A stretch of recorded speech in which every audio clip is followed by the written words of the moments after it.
কারো বিরুদ্ধে ধর্ম অবমাননার অভিযোগ উঠলে একজন মুসলমান হিসেবে আমাদের করণীয় কি? খুবই গুরুত্বপূর্ণ প্রশ্ন। প্রায় সময় আমরা সোশ্যাল মিডিয়াতে কিংবা অফলাইনে অনেকের ব্যাপারে শুনতে পাই, জানতে পাই যে তারা ধর্ম অবমাননা করেছে, আল্লাহ বা তার রাসূলকে গালি দিয়েছেন বা কোরআনকে অবমাননা করেছেন বা অন্য কোনো উপায়ে তিনি ধর্ম অবমাননা করেছেন। এই ধরনের অভিযোগ কারোর ব্যাপারে যদি উঠে তাহলে সাথে সাথেই আমরা সেটাকে বিশ্বাস করে ওই ব্যক্তির বিচারের ভার নিজের কাঁধে তুলে নেওয়ার কাজটি আমাদের জন্য মোটেও সমীচীন হবে না। ইসলাম একজন মানুষ সম্পর্কে কোনো অভিযোগ উঠলেই সেটাকে যাচাই বাছাই করা ছাড়া বা সেটা প্রমাণিত হওয়া ছাড়া কোনো অবস্থান গ্রহণ করতে আমাদেরকে অনুমোদন করেন। আল্লাহ সুবহানাহু ওয়া তাআলা বলেছেন, ওয়ালা তাকফু মা লাইসা লাকা বিহি ইলম।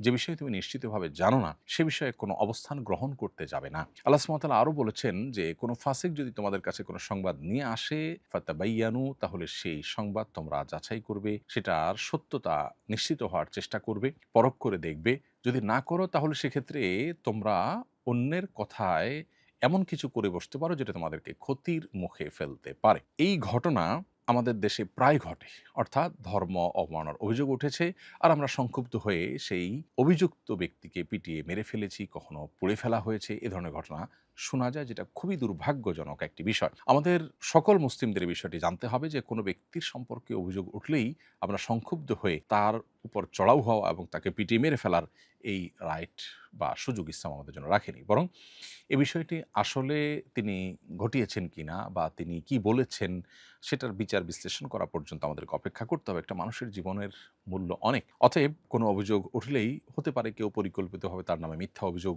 তুলেছে। হয়তো তিনি যা বলেছেন তার মধ্যে রং-সং দিয়ে সেটাকে উপস্থাপন করা হয়েছে। হয়তো কেউ শত্রুতা উদ্ধার করবার চেষ্টা করছে। হয়তোবা তিনি যে বলেছেন সেটার পেছনের অন্য কোনো ঘটনা থাকতে পারে। তার ওজরের কোনো জায়গা থাকতে পারে। এক কথায় কোনো ব্যক্তির বিরুদ্ধে ধর্ম অবমাননার অভিযোগ উঠলেই আমরা তাকে অপরাধী মনে করা এবং অপরাধী মনে করে তাকে বিচারের কাজ নিজের কাঁধে তুলে নিয়ে আমরা তার উপর চড়াও হওয়া এটা উচিত নয়। নবী করিম সাল্লাল্লাহু আলাইহি ওয়াসাল্লাম তার কাছে যখন সাহাবায়ে কেরাম অনেক সময় জিজ্ঞাসা করতেন, হে আল্লাহর রাসূল, অমুকে এই কথা বলেছে, এই কাজ করেছে যার ফলে আমার মনে হয় তার মৃত্যুদণ্ড হওয়া উচিত। আপনি আমাকে কি অনুমতি দিবেন? আমি তার গর্দান উড়িয়ে দিব। এখানে দেখা যায় যে নবী করিম সাল্লাল্লাহু আলাইহি ওয়াসাল্লাম মদিনা রাষ্ট্রের বিচারিক প্রধান হিসাবে তার অনুমোদনের অপেক্ষা করতেন সাহাবায়ে কেরাম। এ ধরনের ঘটনায় বা এ ধরনের আর্গুমেন্টের ক্ষেত্রে নবীজি কখনো কাউকে পারমিশন দিয়েছেন এমনটা সচরাচর দেখা যায় না। এখান থেকে বোঝা যায় যে সাহাবীরা পর্যন্ত নিজের বিচারে কেউ মৃত্যুদণ্ডের উপযুক্ত মনে হলেও নিজে মৃত্যুদণ্ড সরাসরি কার্যকর না করে নবী সাল্লাল্লাহু আলাইহি ওয়াসাল্লামের অনুমোদনের অপেক্ষা করতেন এবং তার কাছ থেকে পারমিশন নিতেন। এখানে কিন্তু একটা শৃঙ্খলা বোধের শিক্ষা আমরা পাই। বিধায় কোনো ব্যক্তির বিরুদ্ধে ধর্ম অবমাননার অভিযোগ উঠলেই তাকে অপরাধী মনে করা এবং তার বিচারের ভার নিজের কাঁধে তুলে নিয়ে তার উপর চড়াও হওয়া, তাকে পিটিয়ে মেরে ফেলা কোনো অবস্থাতেই আমাদের জন্য জায়েজ নয়। বরং আমাদেরকে এটি প্রমাণিত হওয়া পর্যন্ত অপেক্ষা করতে হবে এবং শান্তভাবে অত্যন্ত ধৈর্যের সাথে এ ধরনের পরিস্থিতিতে আমাদেরকে সিদ্ধান্ত গ্রহণ করতে হবে। অপরাধের মাত্রা অনুসারে তার বিচার এবং শাস্তি নিশ্চিত করতে হবে। নির্দোষ যদি প্রমাণিত হয় তাহলে সেক্ষেত্রে তাকে কোনো শাস্তি দেওয়া যাবে না। এই বিষয়টি আমাদেরকে প্রত্যেকটা মানুষকে খেয়াল রাখতে হবে। এখানে একটা বড় গ্যাপের জায়গা হলো, দুঃখজনক বাস্তবতা হলো আমাদের সমাজে ধর্ম অবমাননাকারীদেরকে আইনের আওতায় এনে উপযুক্ত শাস্তি দেবার কোনো কালচার আমাদের দেশে নেই। বরং সত্যিকার অর্থে বলতে গেলে ধর্ম অবমাননার জন্য সেরকম কোনো শাস্তির ব্যবস্থাই আমাদের সমাজে নেই বা প্রচলিত আইনে নেই। যার ফলশ্রুতিতে সাধারণ মানুষের মধ্যে অনাস্থা কাজ করে যে আইন বা প্রশাসনের হাতে তুলে দিলে যথাযথ তদন্তের মাধ্যমে আদৌ বিচার হবে কিনা, আদৌ উপযুক্ত শাস্তি সে পাবে কিনা অভিযুক্ত ব্যক্তি যদি প্রমাণিত হয়, সেক্ষেত্রে এই আস্থার যে ঘাটতি, এটার ফলে কিন্তু অনেক সময় মানুষ আইন হাতে তুলে নিতে প্রস্তুত হয় এবং উদ্যত হয়। তো এখানে রাষ্ট্র এবং যথাযথ কর্তৃপক্ষের একটা বড় দায়িত্বের জায়গা আছে। এদেশে প্রায় সময় ধর্ম অবমাননার ঘটনা ঘটে এবং সংখ্যাগরিষ্ঠ মানুষ তারা সংক্ষুব্ধ হন, এমনকি সংখ্যালঘুরাও সংক্ষুব্ধ হতে পারে। এমন বিষয়গুলো যেন না ঘটে সেজন্য উদ্যোগ নেওয়া দরকার এবং কেউ ধর্ম অবমাননা করলে তার দৃষ্টান্তমূলক শাস্তি নিশ্চিত করা দরকার। সুতরাং ধর্ম অবমাননার ব্যাপারে কঠোর আইন এবং সে আইনের যথাযোগ্য প্রয়োগ, এটি সাধারণ মানুষকে আইন হাতে তুলে নেওয়ার ব্যাপারে নিরুৎসাহিত করতে পারে। আমি আশা করব যে এই ব্যাপারে রাষ্ট্র এবং যথাযথ কর্তৃপক্ষ তারাও দায়িত্বশীলতার পরিচয় দিবেন। একদিকে আমাদের সাধারণ মুসলমানদেরকে যেমন দায়িত্বশীলতার পরিচয় দিতে হবে, অপরদিকে সংশ্লিষ্ট কর্তৃপক্ষ তাদেরও এই বিষয়গুলোকে যথাযথভাবে নিরসন করবার জন্য সদিচ্ছা তাদের থাকতে হবে এবং যথাযথ উদ্যোগ থাকতে হবে, যাতে করে সাধারণ মানুষের আস্থার কোনো ঘাটতি না থাকে। আমরা সাধারণত রাস্তায় ভ্যান বা সাধারণ দোকান থেকে নন ব্র্যান্ডেড কাজল, লিপস্টিক সহ বিভিন্ন কসমেটিক্স ব্যবহার করি, যেগুলোর উপাদান সম্পর্কে জানা সম্ভব হয় না। আবার হালাল সার্টিফিকেট যুক্ত ব্র্যান্ডের কসমেটিকের দাম বেশি হওয়ায় সেগুলো সবার পক্ষে কেনা সম্ভব হয় না। এ অবস্থায় সাধারণ কসমেটিক্স ব্যবহার করা কি শরীয়তসম্মত হবে?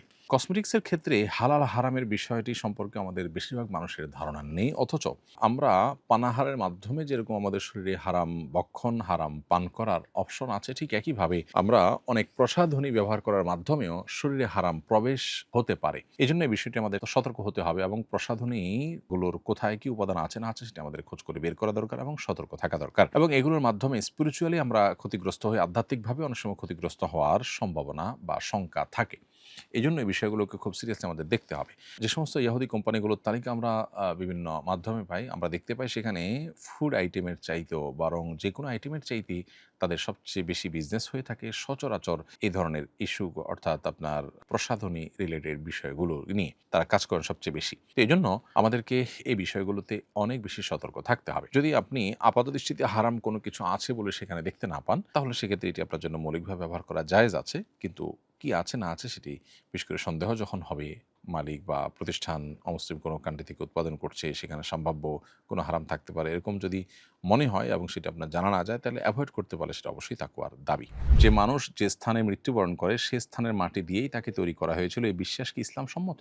মুস্তাদরাক হাকিমে আবু সাঈদ খুদরি রাদিয়াল্লাহু আনহু থেকে একটি হাদিস বর্ণিত হয়েছে যে নবী সাল্লাল্লাহু আলাইহি ওয়াসাল্লাম একবার এক ব্যক্তির জানাজা পড়ে একটা কবরের পাশ দিয়ে যাচ্ছিলেন। তিনি জিজ্ঞাসা করলেন, এটি কার কবর? সাহাবীরা উত্তরে বললেন, এটি অমুক ইথিওপিয়ান মানুষের কবর। তখন নবী সাল্লাল্লাহু আলাইহি ওয়াসাল্লাম বলেছেন, লা ইলাহা ইল্লাল্লাহ, আল্লাহ ছাড়া সত্যিকার কোনো মাবুদ নাই। তিনি যেই মাটি থেকে তৈরি হয়েছিলেন সেই মাটিতেই আবার তিনি ফিরে এসেছেন। এই হাদিসের ব্যাখ্যা অনেকে বলেন যে কেউ কোনো মাটিতে দাফন হলে তিনি মূলত এই মাটি থেকেই তৈরি হয়েছেন বা তার মূল উপাদান সেই মাটি, এটা এখান থেকে বোঝা যায়। আবার এর একটা ব্যাখ্যা এটাও যে মানুষ মাটি থেকে তৈরি এবং আবার সেই মাটিতেই মানুষকে ফিরে আসতে হয়। অতএব একটা ব্যাখ্যার আলোকে যেহেতু এটি বলার সুযোগ আছে, অতএব এটাকে ইসলামসম্মত বিশ্বাস বা ধারণা বলা যেতে পারে। রাস্তার বিদ্যুৎ টেনে ব্যাডমিন্টন খেলছি কয়েক বছর ধরে, আনুমানিক হিসাবে প্রায় 4,000 টাকা বিল আসে, করণীয় কি? উত্তর হলো যে আপনি যেখান থেকে বিদ্যুৎ টেনেছেন সেখানে আপনাকে টাকাটা ফেরত দিতে হবে সংশ্লিষ্ট প্রতিষ্ঠানে। রাস্তার বিদ্যুৎ বলতে যে কোম্পানির বিদ্যুৎ, সেই কোম্পানির বিদ্যুৎ যদি আপনি নিয়ে থাকেন, সেই কোম্পানিতে কোনোভাবে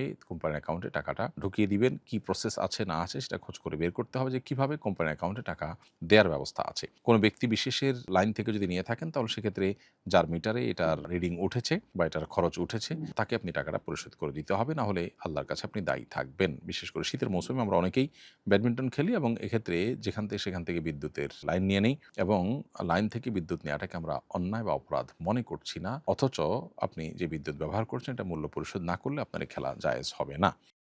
আসুন্নাহ ফাউন্ডেশন, উম্মার স্বার্থে সুন্নাহর সাথে।